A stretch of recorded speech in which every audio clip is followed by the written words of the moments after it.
Today we are going to discuss about Wildlife Protection Act of 1972. You may be wondering why we are discussing it now as a part of current affairs. Because there is a recent amendment by Kerala government on this Wildlife Protection Act. As you all know, this is an act of central government, right? Then how Kerala can amend it? Because the subject of wildlife comes under concurrent list. Since it is in concurrent list, both central and state can make laws. But since there is a central law, if the Kerala law needs to be valid, it should get precedence assent, right? That is the political side of the story. Let's discuss about the act. This Wildlife Protection Act is a legal framework to conserve the flora and fauna of the wild. Earlier, there were 6 schedules. Out of these 6, the 1 to 4 schedules were for animals with a varied degree of protection. That is, in first schedule they will get highest protection, 4th schedule will be lesser protection. 5th schedule was for vermins. Vermins are nothing but those animals or those species that interrupt our daily life, like crows, and they are in large population. Crows, rats, this boars, etc., wild boars, etc., right? So they are under vermin category. And the 6th schedule was for protecting plants. In 2022, this Wildlife Protection Act is amended and the number of schedules were reduced to 4. Now there is only 4 schedules with first and second schedule for animals, and first with the highest protection and second with lesser protection. 3rd schedule is to protect plants. There is another addition. The 4th schedule is to protect those specimens specified in CITES. What is CITES? CITES is nothing but the Convention on International Trade of Endangered Species. Those species protected by CITES are included in the Schedule 4th of Wildlife Protection Act. Clear? Now let's look into the boards or agencies constituted under this Wildlife Protection Act. First one is National Board of Wildlife. This National Board of Wildlife serves as the apex body in any matter related to wildlife. Like if someone want to construct or someone want to mine from in and around these protected areas, they need to get the approval of this National Board of Wildlife. And one more thing is, this board is chaired by Prime Minister. And its state arm is State Board of Wildlife. The State Board of Wildlife is chaired by none other than the Chief Ministers of the state. Third body is Central Zoo Authority. Central Zoo Authority acts as the apex body of zoos. That is, they manage and regulate the zoos around India. Third is National Tiger Conservation Authority. National Tiger Conservation Authority, as the name suggests, it works for the protection of tiger population.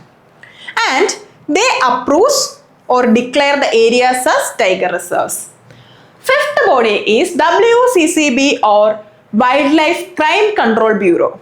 This acts on cases related to wildlife crimes like wildlife trafficking and all. Now about the protected areas under this Wildlife Protection Act. There are 5 protected areas under this Wildlife Protection Act which get the legal backing of Wildlife Protection Act. Those are national parks, wildlife sanctuaries, conservation reserve and community reserve, and tiger reserve. This community reserve and conservation reserve was added to this list through an amendment of Wildlife Protection Act in 2002. And one of the major thing here is elephant reserves don't have the backing of this Wildlife Protection Act.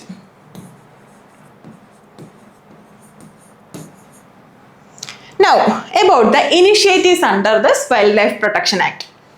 Project Tiger, Project Elephant and the Wildlife Corridors are initiatives of Wildlife Protection Act. As I said earlier, Elephant Reserve don't get the legal backing, but Project Elephant is an initiative of Wildlife Protection Act. This Project Elephant was introduced in 1992, and now in India there are 88 elephant corridors. Now the Project Tiger, it introduced way before this Project Elephant in 1973, and this tries to conserve the population of tiger. Wildlife corridor is nothing but a gateway. It acts as a gateway for free movement of this wildlife without interfering human habitations. That is wildlife corridors. Now, I think this much is clear.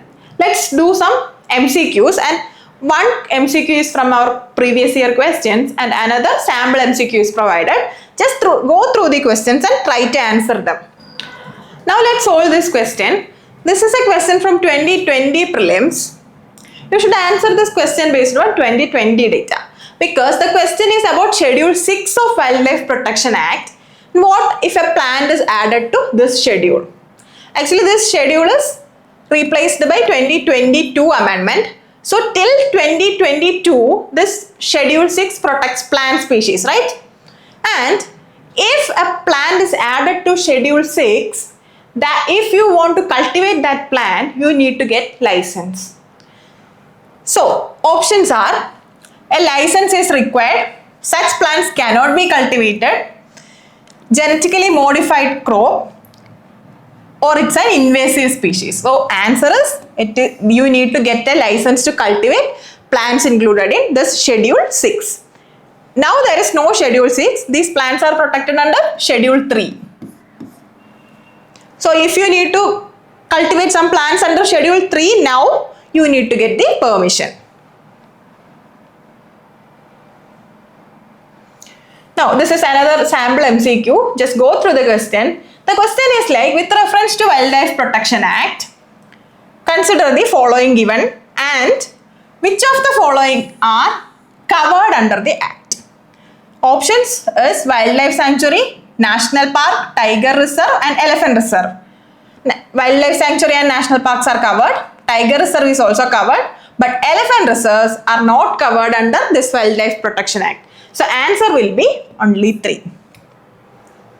I hope this much is clear for you. See you on another session with another topic. Thank you.